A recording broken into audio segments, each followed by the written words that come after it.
5 months ago, I've decided to start a YouTube channel while working a full-time job as a consultant. And just 7 videos later, the journey has been way more transformational than I expected and definitely worth it. I've learned a lot, not just about camera, editing or YouTube, but also about myself. And honestly, I feel like I've just scratched the surface. What I have gained though is confidence. Don't get me wrong, I know my views and my subscribers count. But I also know by now that I don't suck at this. That's enough to keep me going. And it's a win I won't shy from. So I want to take the time in this video to reflect on my journey, share my honest opinion about starting a YouTube channel, and my takeaways from these past few months. And hopefully inspire someone out there to finally start their own channel. Hi, my name is Nisreen, and besides YouTube, I work full-time as a consultant in transformation strategy and portfolio management for large tech companies. I'm also a certified coach, and I've been a passionate surfer for over a decade now. Starting YouTube came at a time where I was about to turn 40. Hitting 40 was a real turning point, and a powerful reminder to get over my fear of judgment and own who I am fully and unapologetically. Oh my god. To get over my fear of judgment and own who I am fully and unapologetically, and to put myself out there for a good reason. I've realized that I have accumulated a lot of knowledge and experience, both professionally and personally, and I wanted to share that with more people, inspire others to pursue their goals and dreams, and pass on some of the joy that surfing brought into my life. So how did it all started?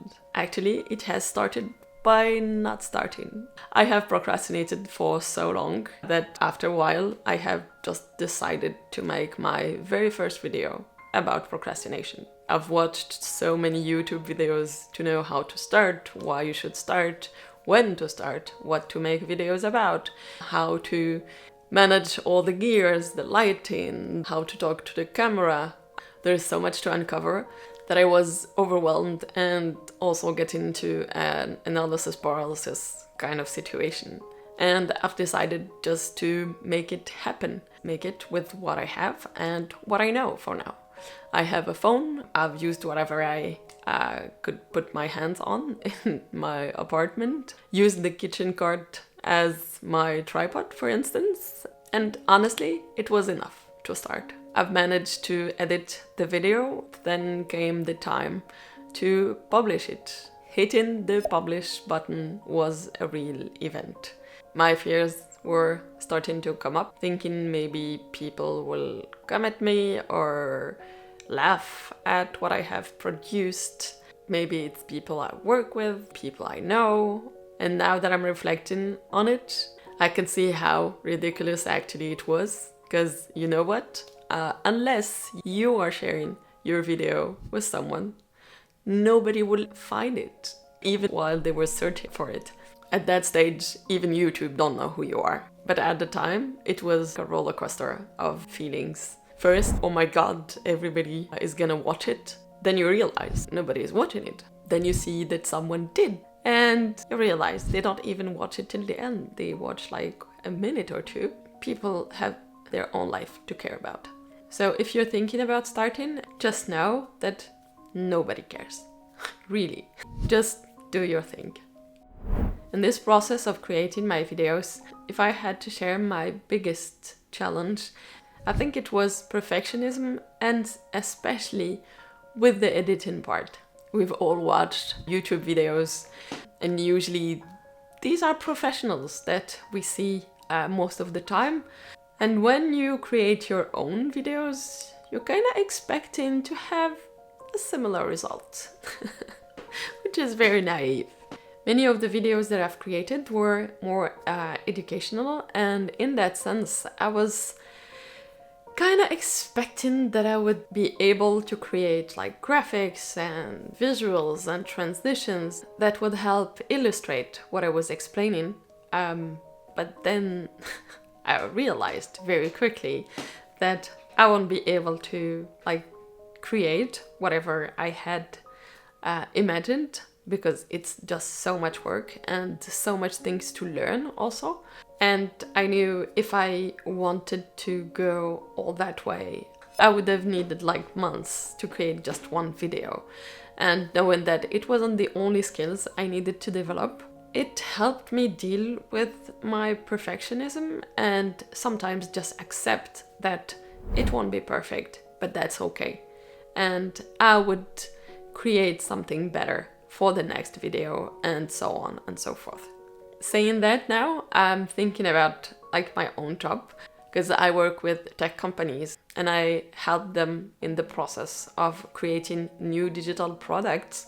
And the same principles that I was preaching is what I applied at the end, which is create something that maybe is not perfect, but at least gives you an idea of what the final product would be. Test it, experiment with it, and then if it's really the right thing, then you can take it and create a more developed version of it from one iteration to another. And I'm happy I was able to apply that to my own process of creation.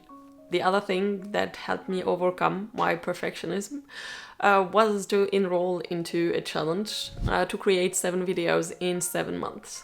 I had already created my very first video, and I discovered that Ali Abdal was launching that challenge for people who wanted to start their YouTube channel. Since it wasn't about just one video to create, but there was like a bigger goal, the pressure wasn't anymore on the video I had to create.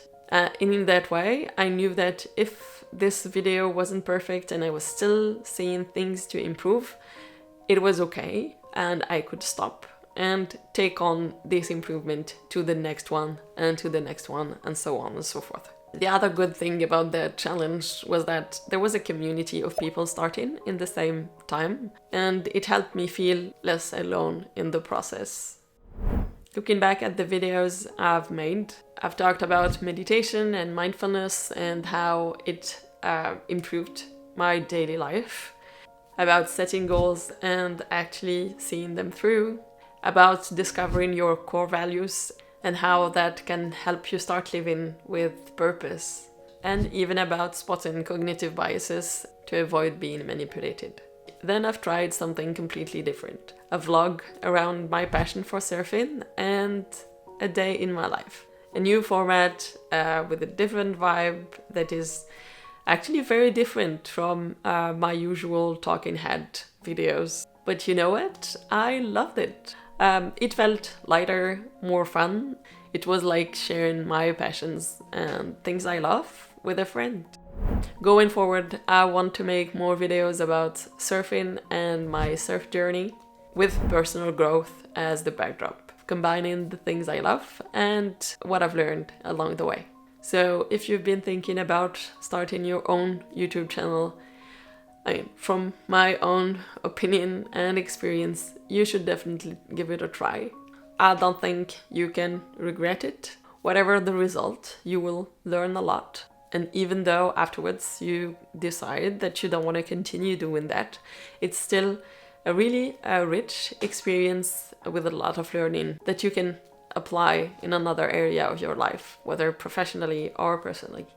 If you found any value in this video, or if you can relate to anything I've already shared, or maybe you have other things that are holding you back, please leave me a comment. I would love to continue this discussion in the comments section.